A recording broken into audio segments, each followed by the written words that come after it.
आपल्या मुलांचं बालपण एन्जॉय करता करता आपणही त्यांच्या बालपणात हरवून जातो की नाही. असंच काहीसं होतं माझ्यासोबतही. मला आहेत 2 मुली, एक आहे हिरण्या आणि एक आहे रेहानशी. तर नमस्कार, स्वागत आहे तुमचं माझ्या या मिनी व्लॉगमध्ये. तर ही जी छोटीशी आहे हिरण्या, ही खूपच आगाऊ, मस्तीखोर आणि तेवढीच हुशारही आहे अभ्यासामध्ये.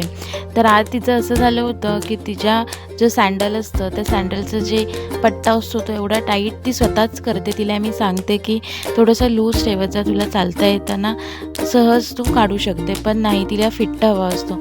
त्यामुळे तो झाला होता टाईट आणि तिला ते दुखत होतं. तर त्याचा राग ती माझ्यावरती काढते. कुठे ना कुठेतरी आपण एन्जॉय तर करतोच की नाही, कारण हे दिवस असतात, हेच असे क्षण असतात की आपण त्यांच्यासोबत जगत असतो. फ्युचरमध्ये जाऊन तेच क्षण आपल्याला आठवून देणार असतात की असं झालं होतं, तसं झालं असतं. तर मी तरी खूप एन्जॉय करते माझ्या मुलीसोबतचे प्रत्येक असे क्षण, आणि ते मला कॅप्चर करायलासुद्धा भरपूर आवडतात. बाय द वे, तुम्ही करता की नाही तुमच्या मुलांसोबतचे प्रत्येक क्षण एन्जॉय? मला कमेंट करून नक्की सांगा. आणि तुम्हाला माझे व्हिडिओ आवडतात की नाही सांगा काहीतरी माझ्याबद्दल. ओके, पुन्हा भेटू आपण नवीन ब्लॉगमध्ये. तोपर्यंत बाय.